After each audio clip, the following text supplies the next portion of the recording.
Hi, I'm Fox San Antonio's Jessica Headley. And I'm Ryan Wolf. Our greatest responsibility is to serve our Treasure Valley communities, the El Paso, Las Cruces communities, Eastern Iowa communities, Mid-Michigan communities. We are extremely proud of the quality, balanced journalism that CBS 4 News produces. But we are concerned about the trouble and trend of irresponsible, one-sided news stories plaguing our country. The sharing of biased and false news has become all too common on social media. More alarming, some media outlets publish these same fake stories without checking facts first. The sharing of biased and false news has become all too common on social media. More alarming, some media outlets publish these same fake stories without checking facts first.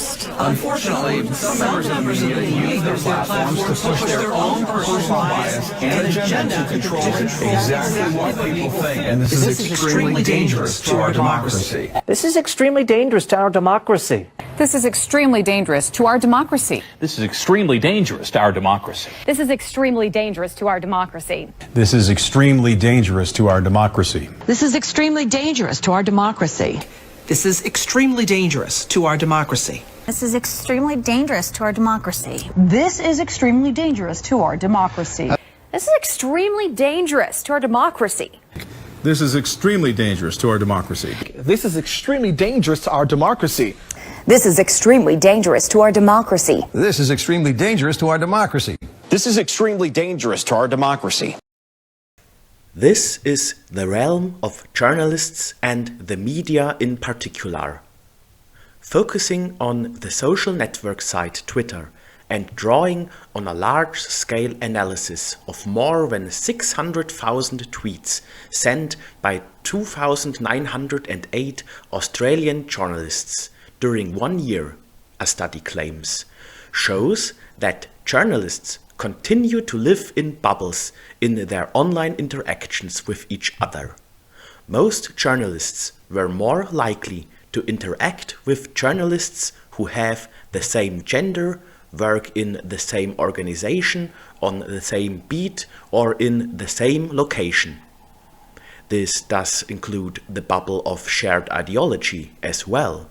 For example, according to one study, 88% of the press coverage concerning the first month of the Trump presidency was hostile, while another study points to an overall 80% negative coverage of his first 100 days in office, much more than any recent president before him, with outlets like CNN and NBC even being at a rate of 93% opposed to the president.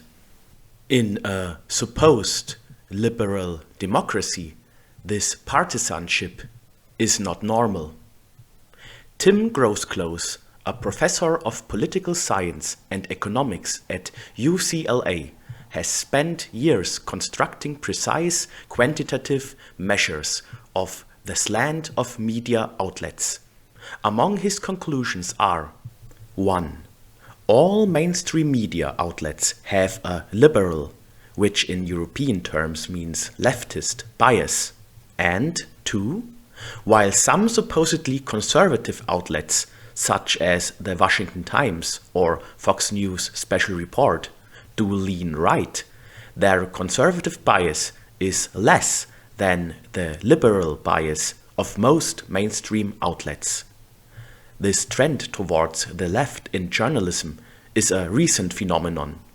PhD candidate and online activist Zach Goldberg shows a huge spike since the early 2010s in the number of US news articles in general and New York Times pieces in particular, mentioning phrases which are a huge part of the political terminology used by modern leftist ideologists.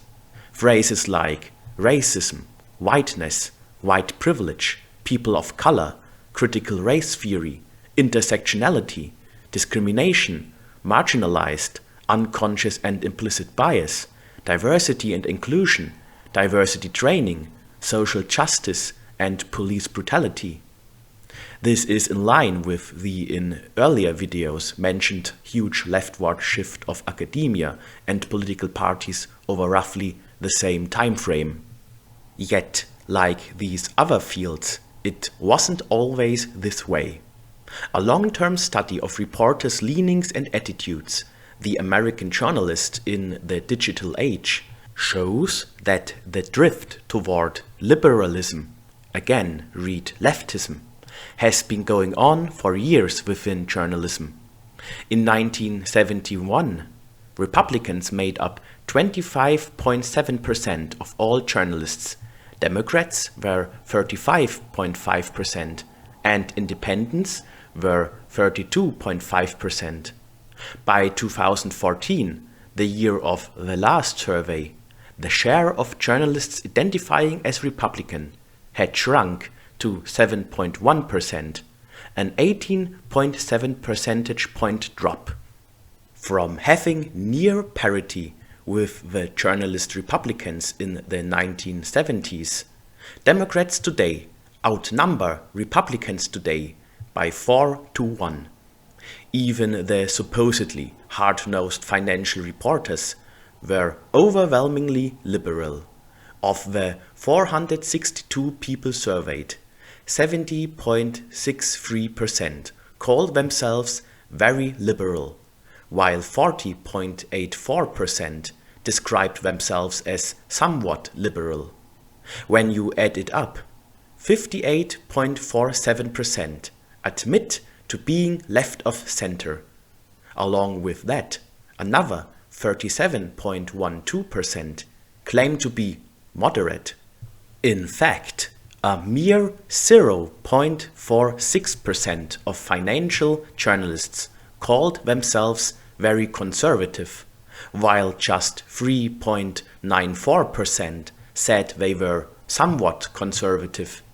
That's a whopping 4.4% of the total that lean right of center. This trend is not confined to the United States. In the UK, about half of journalists take a left-of-center political stance, with the remaining half split between the center and the right wing.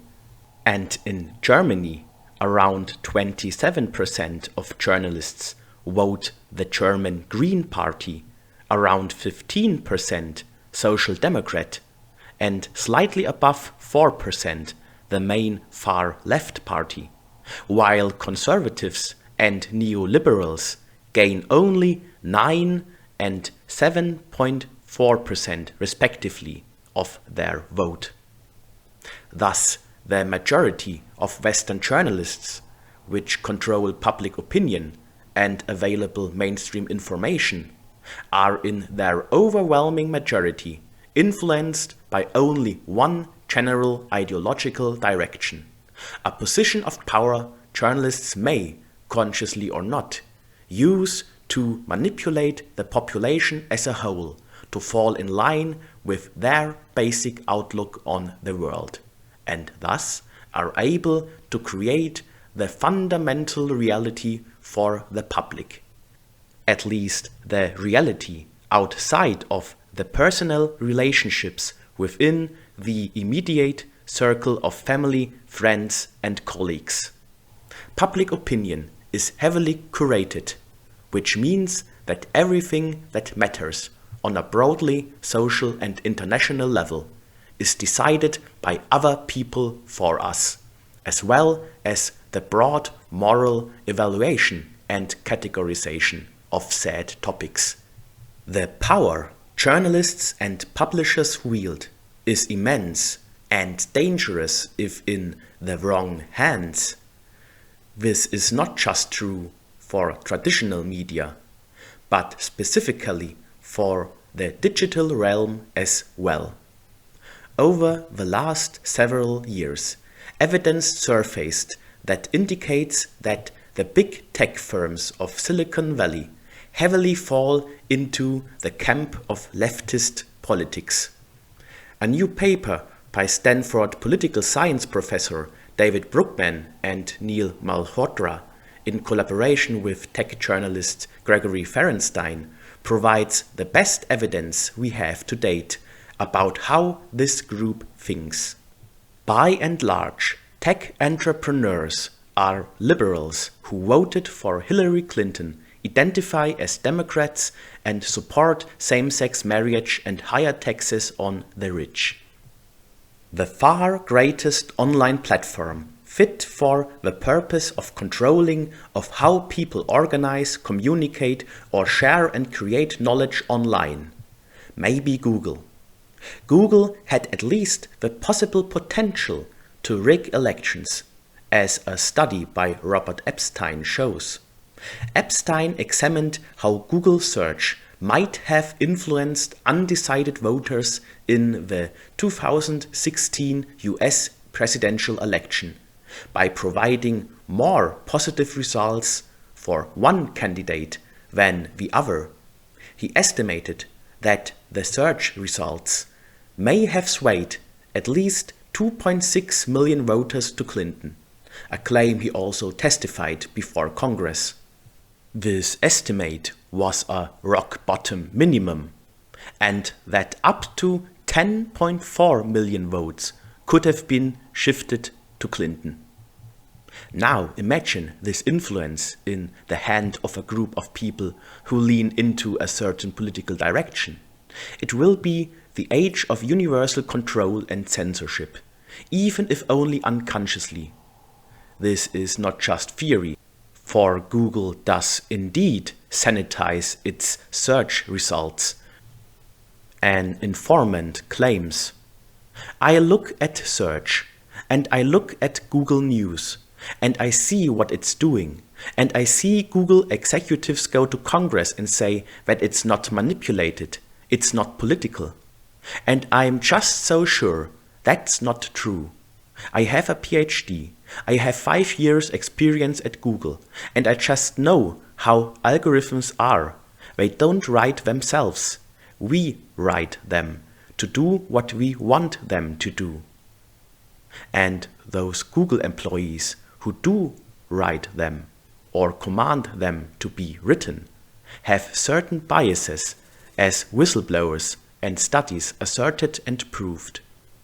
The bias of Google seems to be largely left-leaning, as a study suggests. Academic research by 2 universities shows that right-wing news sites like Fox News were underrepresented on the search engine. Journalism experts at Columbia University and Northwestern University investigated Google's top stories box. Researchers collected 6,302 unique links to news articles shown in the top stories box. A study author noted, "Our data shows that 62.4% of article impressions were from sources rated by that research as left-leaning. This is in contrast to just 11.3% of sources rated as right-leaning."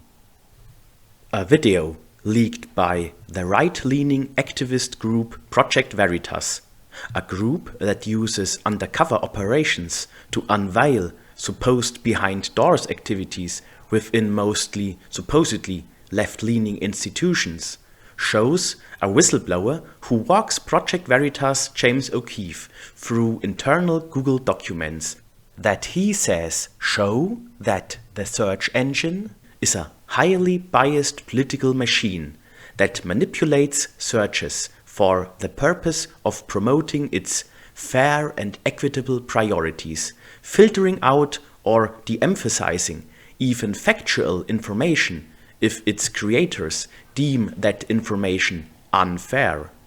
To accomplish this, the company works to prevent algorithmic unfairness. The video features clips of Project Veritas undercover reporters secretly recorded a discussion with Chen Genai, head of Google's Responsible Innovation team, which monitors the responsible implementation of AI technologies. In the video, she discusses the rationale behind the company's AI principles. "The reason we launched our AI principles is because people were not putting that line in the sand, that they were not saying what's fair and what's equitable. So we're like, well, we are a big company. We are going to say it, she says, adding, the people who voted for the current president, i.e. Donald Trump, do not agree with our definition of fairness. She further adds, we have gotten accusations of around fairness, that we are unfair to conservatives because we are choosing what we find as credible news sources, and those sources don't necessarily overlap with conservative sources. Another clip shows her discussing Google's attempt to prevent another 2016, i.e. the election of Donald Trump.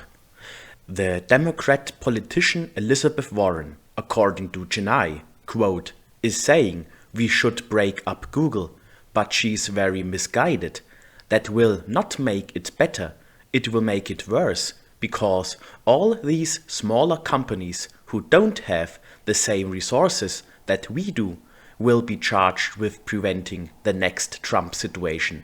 It's like a small company cannot do that. She says in another clip, we all got screwed over in 2016. Again, it wasn't just us, it was the people got screwed over. The news media got screwed over, like everybody got screwed over. So we are rapidly being like, what happened there? And how do we prevent it from happening again? We are also training our algorithms, like, if 2016 happened again, would the outcome be different? The video was pulled by YouTube, where it was published. YouTube is owned by Google. The insider providing the video sheds additional light on how YouTube demotes content. What YouTube did is they changed the results of the recommendation engine. And so what the recommendation engine tries to do, well, if you like A, then you're probably going to like B. So content that is similar to Dave Rubin or Tim Pool, i.e. then classical liberal critics of leftism, instead of listing Dave Rubin or Tim Pool as people that you might like. What they're doing is that they're trying to suggest different news outlets, for example, like CNN or MSNBC or these left-leaning political outlets. Admittingly, Project Veritas is being criticized for using deceptive editing to spread misinformation about their supposed victims. But first of all, this criticism comes mostly from those on the ideological sides Project Veritas is trying to uncover, mainstream press and academia, and thus is biased against the activist group. Secondly, after a brief examination of their most prominent videos by myself, even if a certain enhancing via editing is done by Veritas to make their investigated opponent look worse, the main claims against the investigated subjects, if not of direct criminal activity, at least of ideological prejudice, with all its dangerous potential, still seem to stand, which definitely is propagandistic, but not a lie. Lastly, the accusations on the videos I present were not, at least to my knowledge, debunked to be false or misleadingly assembled. In any case, Chennai is not the only one from Google who wants to influence the minds of the population. In yet another leaked video, Google co-founder Sergey Brin can be seen telling workers that he found the election, i.e. that brought Trump into the White House, deeply offensive, and that I know many of you do too. The billionaire added that the results conflict with many of our values, and it revealed how so many people apparently don't share the values that we have. The leaker of the Chennai video confirms Google is bent on never letting somebody like Donald Trump come to power again. Google as a company is not alone in trying to control the public. Facebook workers routinely suppressed news stories of interest to conservative readers from the social network's influential trending news section, according to a former journalist who worked on the project. Several former Facebook news curators, as they were known internally, also told that they were instructed to artificially inject selected stories into the trending news module, even if they weren't popular enough to warrant inclusion, or in some cases weren't trending at all. The former curators also said they were directed not to include news about Facebook itself in the trending module. I believe it had a chilling effect on conservative news, the former curator said. Stories covered by conservative outlets that were trending enough to be picked up by Facebook's algorithm were excluded unless mainstream sites like the New York Times, the BBC and CNN covered the same stories. The CEO of Apple, Tim Cook, who is openly gay and supported Clinton in the election of 2016, formulated Silicon Valley's ideology and practice more drastically, even in religious terms. In a speech, he defended the censoring of people and institutions on Apple products who are violating the values of the company.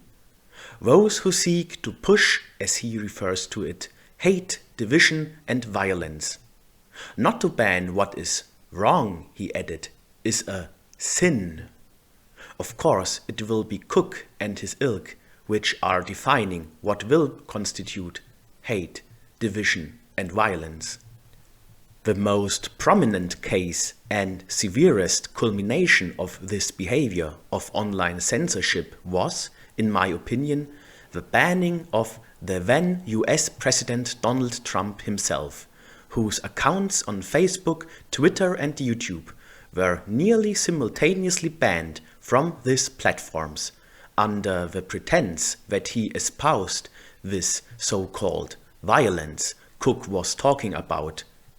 And no matter what you think about people like Trump and his views, this event at least suggests an, at best only intellectually, cartel-like connection between these different companies to act in ideological union. Big Tech, as a whole, has the same overall ideology and is using its enormous influence to enforce it and to quench dissenting viewpoints in an unauthorized power grab to shape ordinary people's minds and behaviors, and that into only one particular ideological direction. In addition to the case of Trump, there also is particular evidence that seems to prove the reality of a plot against him, led by powerful individuals and institutions, that influenced the outcome of the US election in 2020. But more on that in a later video.